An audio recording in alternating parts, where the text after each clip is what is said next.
Hi, I'm Dan Cox and I've got here 10 things that I can't build without.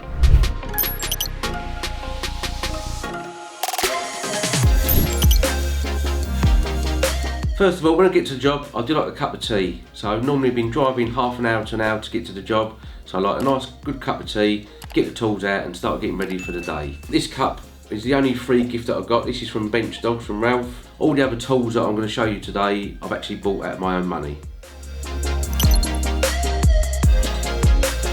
I do love my music, so the radio is quite an essential part of tools for me. I've got a strange eclectic taste and normally my radio station upsets everyone, but radios are definite to get the day going. My earmuffs and the glasses are definite essential items of PPE for me.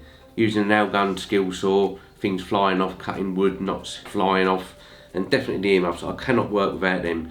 The noise of a skill saw is too loud. And if you're second fixing in a small room, nail guns, I've got to have these on so I can concentrate properly.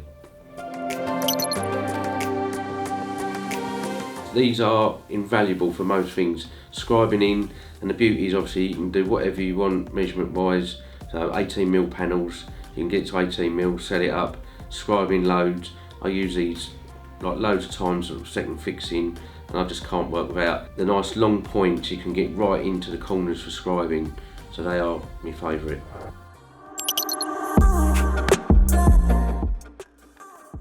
The old adjustable rollers, I get quite a lot of interest on these. I've had these for probably 20 years. Nice big long bench for cutting rafters or even just stud work. One next to it and it just creates a lovely quick easy bench. When I bought them it was about 25 quid, a little bit more expensive now, but these are definitely to have on a nice big long bench with a chop saw. The plunge saw, the Festool Plunge Saw, this is a superb tool. When I first bought it, I didn't know if I'd use it a lot and I thought it was quite a lot of money. And then it's one of them tools, the minute you buy it, you use it a lot more regular. And it's just superb, obviously, with the guide rail and also the attachments you can get for the guide rail gives you loads of different opportunities. Nice and square, repeat stop, the parallel guides for it. You can rip a sheet of material down, really easy. So this is just like the different opportunities with it. I love it and it's just so nice and precise. When you start cutting, you know where your money's gone. So the plunge saws are definite for like more finer works. It's not the drill, it's actually the nice little holder there. This is a stealth mount one and it's just so great for various little bits in there. Because before I had them in my pocket and then you've got the wrong one, so now I can leave a few in here and you've always got the right bit to hand. I can't stand having a Phillips into a posit, it's just not happening. So nicely loaded up normally there, but these stealth mount holders, they're superb.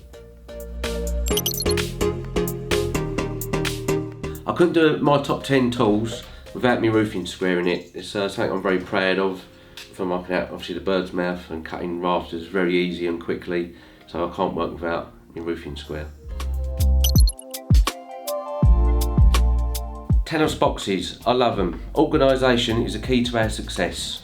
I just really like the way they all clip together. So I've only got a small van, so I can be really rather well organised, all different tools in these, so I can't work without them. I normally buy the tools, throw that box away and put them in these. Just makes it much easier for good tool organisation.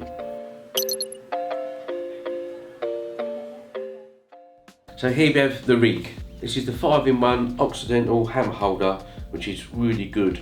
Got extra pockets for my pencils, my standing knife. The picker pencil's great, nice big thick lead on it. And then I've got my plain iron, which I use all the time. This is like a bolster, a scraper. You can wedge doors over, mini bar. This lives in there and it's just so useful for daily jobs. And then my hammer, probably had it over 20 years. I recently bought a framing hammer and I just prefer the E-swing, it's much better. Sometimes if it isn't broken, don't fix it. And then I've got my speed squares. This is the original one that I bought. I bought this probably over 20 years ago. It's from an electrician on site. I paid £5 because he'd been to America and he was buying them. So I've now retired this one off, I'm just keeping it, I'm not sure why. And I just replaced it, but with this one, although this one's getting a bit worn out, so I think I need a new one soon. Got a few extra tools here. These are all in the family, all well over 70 years old. We just keep these tools now for sentimental reasons. I don't use them at all. This was my granddad's. He was done a bit of plastering. This was his hammer, and it was for the lava and plasters as well, where where I think they broke the lathes with these. You got a nail puller, and also like the head on it was for tacking in the nails. And that's well over 70 years old. And then these are my dad's. This is his Sorby chisel. He said to me that these are like the Rolls Royce of chisels, Sheffield steel. Once you got them sharpened, they stayed quite sharp. And then these are marking gauge that he was given to him by an older chippy when he was in his 20s, and he still used it when he was working. At the other end there's got 2 little pins, that is for marking out a tenon or a mortise. Again, so all over 70 years old. So we got to look after them. Thank you guys for watching. Please like, comment and subscribe. And who would you like to see next? You can follow me on Roofing Square Dan on Instagram or Roofing Square on Facebook. I'd like to thank all the guys for Build with A&E for having me today. See you later. Oh, I've lost one. What's it now? That one.